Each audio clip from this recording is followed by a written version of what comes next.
Larry's father had told him specifically if she was to go down, bury the gun. Becky's sister and Larry's, girlfriend, Amanda Fillmore, she was questioned, where was Larry Richmond the night of the murder? And she actually gave the detectives a quick word by saying, oh, I think he was home.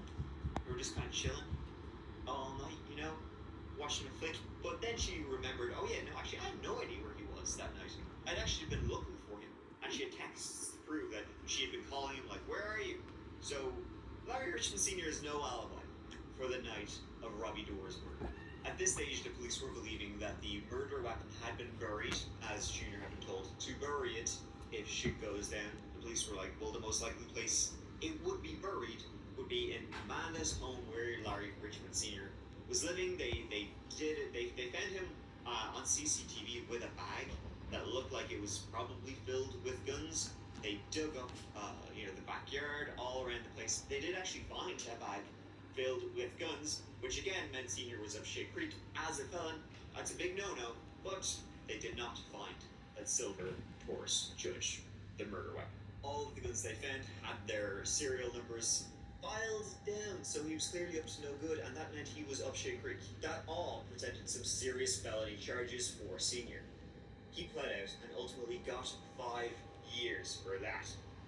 Police say Larry Richmond Sr. pleaded guilty to federal weapons charges. Richmond is a convicted murderer. Now, police say Richmond will be sentenced in November for possessing and obliterating the serial numbers on 2 guns.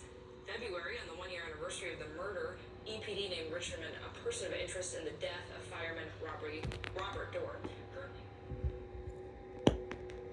So, in March of 2019, less than a month after Robbie Doerr, much liked father, friend, servant of his community, was gunned down on his front porch, police were now looking very, very closely at Becky Fox Doerr and what was her involvement in all this, because her involvement seemed to be kind of like bigly involvement.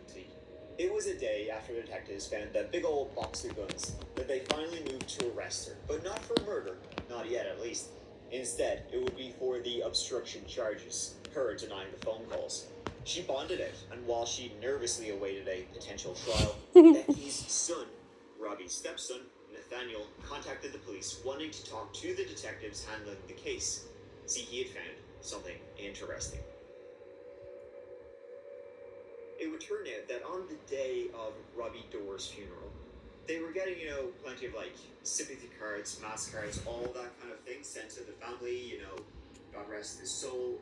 And so Nathaniel was kind of gathering up all these sympathy cards that people had sent in. And as he was picking up one card in particular, a little piece of paper dropped out of it. He said, whoa, what's that? Bent down to pick it up. It read, "We need to talk, Larry." He opened up the card it had been inside of, and it was signed Amanda Fillmore and Larry Richmond Sr. Amanda would be able to confirm, yeah, that's the card we sent, and that's Larry's. That is his handwriting, all right. It was incredibly obvious.